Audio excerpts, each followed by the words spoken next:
ထိုင်ပါရှင့်ဟုတ်လား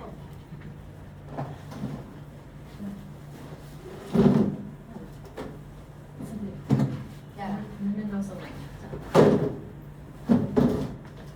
အတော်ဒီနေ့ကဒီပြုမှုကြောင့်နေတယ်နော်ပြုမှုကြောင့်နေတယ်ဟုတ်ပြောရလားကဲခေါ်ပြုမှုတွေနဲ့ပတ်သက်ပြီးရဲစခန်းမှာအမှုတော့ပေါ့ဟုတ်ပါရဲရနေပြီးတော့အမှုဖွင့်ပြီးဒါပေမဲ့ဖြစ်စဉ်ထက်လွဲနေတယ်နော်ဖြစ်စဉ်ထက်ရော့နေတယ်နော်ဖြစ်စဉ်ထက်မပြည့်စုံဘူးပေါ့ပဲမပြည့်စုံဘူးနောက်တစ်ခုကကျတော့တချို့စာမစားတဲ့နေ့ကိုကထပ်ပြီးတော့ရှာဖွေပုံစံနဲ့သိမ်းဖို့ပဲဖြစ်ဖြစ်တစ်ခုခုပေါ့နော်ထပ်တင်ပြတာဒါပေမဲ့ရဲကလည်းမခံရဲရဲ့တိုင်စာကဖြစ်စဉ်ထက်ရော့နေတယ်စာမစားတဲ့နေ့ကိုလည်းတင်ပြဖို့မပေးဘူးဆိုလို့ရှိရင်အမှုတည်းရဲ့စိတ်ထဲမှာဒီမှုကငါဆွဲလိုက်လို့နိုင်ပါမလားဆိုတဲ့နော်ခံစားချက်ဖြစ်လာတဲ့အခါမှာဘာလုပ်လဲ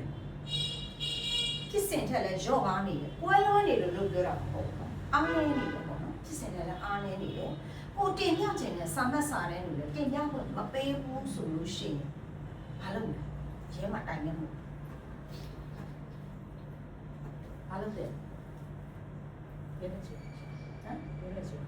ဒီရဲတဲ့ဆိုလဲနော်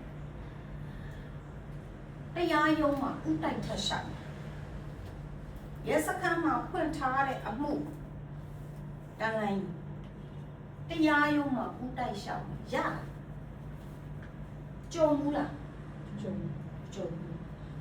နော်ကြုံအဲ့တော့ဒါရီကကျတော့လေဟိုရှာမဖြစ်စင်တယ်နော်စီရင်တုံးလေးပြောမယ်ဒေါက်တာမောင်စိတ်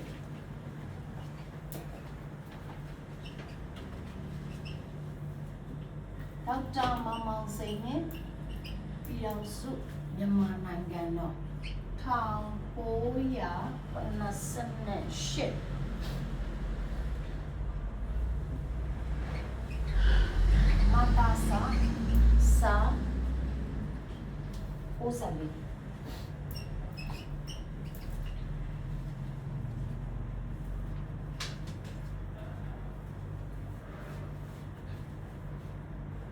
အဲ့ဒီမှုကလေအဲ့ဒီမှုကဦးကျော်သိန်းကနေပြီးတော့ဒေါ်ကျန်မှုတရားစွဲတယ်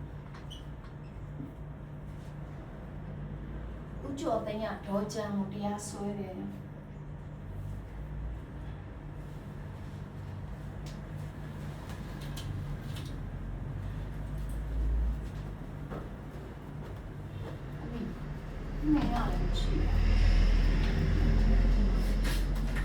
ဒေါက်တာမောင်ကနေပြီးတော့လေဒေါ်ကျန်ကိုတရားစွဲတယ်အဲ့ဒါအသက်တည်းမရှိလာရဘူးလေဒီမှာဝယ်လာလိုက်ရှိ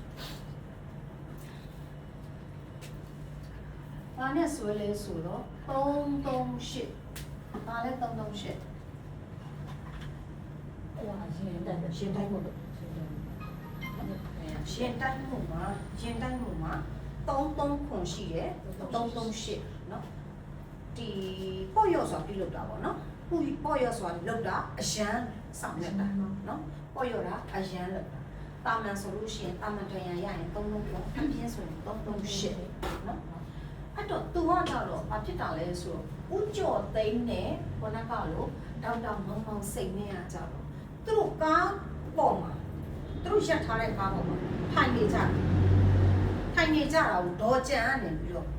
ဒေါ်ကျန်မောင်းလာတဲ့ကားဝင်တိုက်လိုက်တာရက်နေတဲ့ကားကိုဝင်တိုက်လိုက်တာတိုက်တော့သူတို့မှာအပြင်းထန်ထန်ရတယ်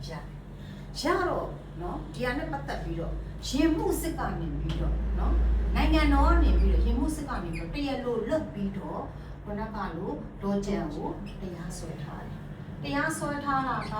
338ပဲတရားစွဲထားတယ်ဆွဲတဲ့အခါမှာခေါနကဖြစ်စင်နေရတယ်နဲပါတယ်နော်သူတို့တင်ခြင်းတဲ့တက်သေးကြီးကို တက်ပြီးတော့စာမစာတမ်းတွေကိုတင်ပြဖို့မရတဲ့အတွက်သူတို့ကနေပြီးတော့တမှုစီ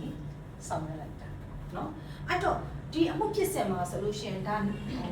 နံပါတ်ကတော့မသိကြအောင်နော်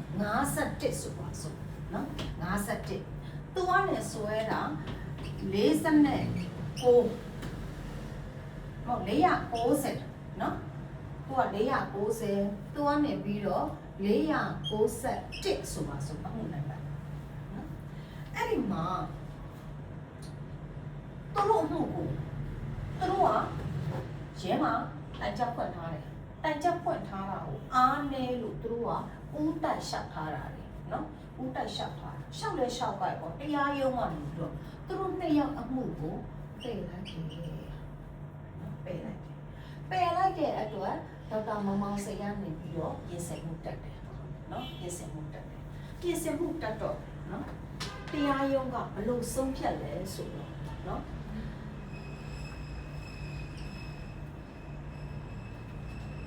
ကျင့်တုံးပုံမှန်လူတစ်ယောက်တည်းကိုဘာမှတ်မိလဲအကျဉ်းချင်းစိုးလို့ရလားမရဘူးပါလဲကျင့်တုံးပုံမှန်403နော်ကျင့်တုံးပုံမှန်403ပြစ်မှုတရက်နဲ့ပတ်သက်ပြီးတော့နော်လူတစ်ယောက်တည်းကိုနှစ်ကြိမ်အပြစ်မပေးရနော်403ကတော့အမြဲတမ်းနော်ပြစ်မှုတွေမှာအပိသက်အမိန့်ချပြီးသွားရင်ထပ်ပြီးတော့အပြစ်ပေးလို့မရအောင်နော်ဒီမှာကျင့်နှုန်းပုံမှာ403ကလူတစ်ယောက်ကိုနှစ်ကြိမ်အပြစ်မပေးရနော်အဲ့ဒီမှာဒီမှုအောင်ဆိုလို့ရှိရင်သူတို့ကကျင့်နှုန်းပုံမှာ190တိကကြီးရဥတိုက်လျှောက်ထားတာနော်ကျင့်နှုန်းပုံမှာ190တစ်ကကြီးရဥတိုက်လျှောက်တာဥတိုက်လျှောက်ရင်ဘာလို့ရမလို့ကျင့်200ရစစ်ရမယ်မလွမ်းမသွေစစ်ရမှာမလွမ်းမသွေစစ်ရဒီအမှုမှာမစစ်သွားပဲနဲ့ရဲမှာဖွင့်ထားတယ်လက်မခံနော်အဲ့တော့ဟုတ်တယ်403ရလူတစ်ယောက်တည်းကိုအချင်းချင်းတရားဆွလို့မရဘူးဆိုတော့မှန်တယ်သူတို့ကအခု190တစ်ကကြီးရဥတိုက်လျှောက်နေတာဥတိုက်လျှောက်ရင်မလွဲမသွေကျင့်200ရစစ်ရ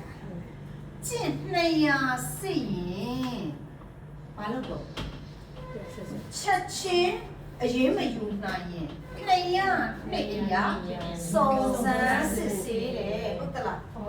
စုံစမ်းစစ်ဆေးကိုဆောင်ရွက်တယ်ကျင့်200ရချလိုက်တယ်နော်ဟုတ်ဆိုလို့ရှိရင်ဒါဥတိုက်မှုတွေမှာဆိုလို့ရှိရင်ရုံးတိုင်းပဲနော်ချက်ချင်းအရေးယူတာတိတ်မတွေ့ရဘူး200ရစုံစမ်းစစ်ဆေးမှုတွေပြုပြီးတော့ပါနော်အဲစုံစမ်းစစ်ဆေးတဲ့အခါမှာနော်ခုနကလိုရဲအစီရင်ခံစာအရနော်မပေါ်ပေါက်ရင်ဘာလို့တော့200 300ပတ်သက်တယ်ဟုတ်ပြီနော်ဟုတ်ချစ်200 400ပေါ်ပေါက်ရင်လက်ခံတယ်ထားလိုက်ပါတော့448ဆိုပါစို့မ338ပေါ့ကွယ်338ရနော်ရေးယူဆောင်ရွက်ရအမိန့်ချပြီးဆိုပြီးတော့200ကြီးလက်ခံတယ်200ကြီးလက်ခံဟုတ်ပြီအဲ့ဒီလိုတွေအထက်ကပြောချင်တာဒီအမှုမှာကျင့်200အရာကိုမစစ်ဆေးခဲ့နော်အဲ့ဒီလိုကိုကကျင့်200အရာစစ်လိုက်တဲ့အခါမှာပထမအမှုပေါ်နေတယ်ဆိုလို့ရှိရင်ဘာလုပ်ရမှာလဲဆိုတော့ဒါကပထမဆုံးဖွင့်တဲ့အမှုကိုမူလမှုဒါမှမဟုတ်ရင်ပင်မမှုလို့ခေါ်တာပေါ့ပထမဆုံးမှုနော်ပထမဆုံးအမှုရဲ့နော်ပင်မမှုရဲ့နေ့စဉ်ပတ်တမ်းမှာနေ့စဉ်ပတ်တမ်းမှာဒီမှု490 491 ပူပေါင်းချောင်းရေးရတယ်နေ့စဉ်ပတ်တမ်းမှာနော်ဒီမှုလက်ခံတဲ့တရားသူကြီးကကျန်တဲ့နှစ်မှုကိုပူပေါင်းပါတယ်ဆိုလို့နေ့စဉ်ပတ်တမ်းရေးရတယ်အဲ့လိုပူပေါင်းတဲ့အခါမှာနော်ဒီမှာကျတော့လဲခုနကလိုတိုင်စာတွေကလည်းတူနေမယ်ကွယ်နော်ပုံစံဆေးစာတွေကလည်းတူနေမယ်ဒီမှာလည်းဆေးစာရှိတယ်ဒီမှာလည်းဆေးစာရှိတယ် နော်ဒါမှစေးစာတော့ဟိုရဲစေးစာတော့2ဆောင်3ဆောင်တော့မရှိတော့ဘူးပေါ့နော်တစ်ဆောင်တစ်ခုမှပဲရှိတယ်အဲ့ဒီလိုပုံနေတဲ့စာရွက်တွေကိုပေမအမှုမှာပူးတွဲရတယ်တူနေတော့မထက်နေနဲ့ပေါ့နော်မတူဒီဘက်ကနောက်ဆွဲလာတဲ့အမှုကစာရွက်စာတမ်းတွေကိုဒီမှာပူးတွဲရတယ်အဲ့ဒီလိုပူးတွဲပြီးတော့နော်ဒီလိုနေ့စဉ်မှတ်တမ်းနဲ့ပူးတွဲပြီးတော့နေ့စဉ်မှတ်တမ်းနဲ့ခုနကလိုပူးတွဲကြောင်းရေးရတယ်နော်အဲ့တော့ဒီပေမမှုမှာဆိုလို့ရှိရင်သူကအမှုဘာလို့ခေါ်မလဲရေးရတယ်ဘယ်လိုဟိုကနော်အမှုဖွင့်တယ်ဥပဒေကြံပေးရနေလို့သူစီရမှုဖွင့်တယ်ဒါပေမဲ့ဒီနှစ်မှုရှိမယ်ဒီမှုကနေပြီးတော့ပူးပေါင်းတယ်ဆိုတော့နေ့စဉ်မှတ်တမ်းပေါ်ပြနော်အဲ့လိုတွေပေါ်ပြတဲ့အချိန်မှာဒီဘက်ကတော့ပြည့်စုံသွားပြီပေမမှုရတော့ပြည့်စုံသွားပြီဒါတော့ဒီနှစ်မှုရှိတယ်ဒီနှစ်မှုဆိုလို့ရှိရင်အဲ့လိုပဲပေမမှုကိုပူးပေါင်းကြောင်းရေးပြီးတော့အမှုပိတ်ရတယ်အမှုပိတ်ရတယ်နော်အဲ့တော့ပြောချင်တာရဲမှာတိုင်ထားတဲ့အမှုဦးတိုက်လျှောက်ထားခွင့်မရှိဘူးလားဆိုတော့ရှိတယ်နော်အကယ်၍ကြုံလာရင်တရားရေးကဒါလေးစောင့်တော့တော့ကိုကသိထားလူတိုင်းတော့မသိနော်ဟိုဒါပေမဲ့လည်းခုနကလိုကိုရဲစခန်းမှာတိုင်လိုက်တဲ့အခါမှာဒီစာရွက်စာတမ်းတွေလိုနေတယ်ဆိုတဲ့ရည်ရွယ်ချက်တစ်ခုနဲ့တော့သွားဖွင့်ကြတာတော့မရှိဘူးအမှတ်တမဲ့သွားဖွင့်တာပဲရှိတယ်ဟုတ်ပြီနော်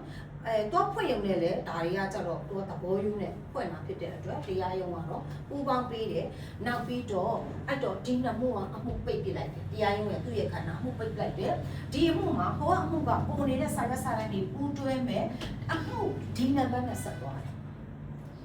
ဟုတ်ပြီနော်ဒီနံပါတ်နဲ့ဆက်သွားတယ်အဲ့လိုမျိုးနော်ကြုံဘူးလားမကြုံဘူးနော်အဲ့တော့1988မတာစာ94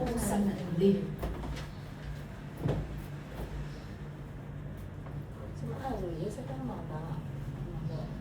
အကြမ်းမတင်ရလို့ရှိရင်အဲ့တော့ဒီတော့ရှောင်းတော့မှုလည်းပဲကြာပြီပေါ့ အမှုနံပါတ်ကတော့တရားရုံးရောက်ပြီးတော့မှာပေါ့တက်လာမှာပေါ့ထားလိုက်ပါတော့ရဲစခန်းမှာဟိုဘယ်လိုခေါ်မလဲရဲစခန်းမှာတိုင်ထားတယ်အကြံပေးပဲရောက်သေးတယ်နော်အကြံပေးပဲရောက်သေးတယ်ကိုကသွားပြီးတော့ဦးတိုက်လျှောက်ထားလိုက်တော့အမှုနံပါတ်ကြီးနဲ့လက်ခံလိုက်ပြီးတော့မှရဲစခန်းတက်လာပြီဆိုတော့နှစ်မှုဖြစ်သွားပြီဒါကပင်မမှုဖြစ်သွားဒီမှုကတော့တော့ပါ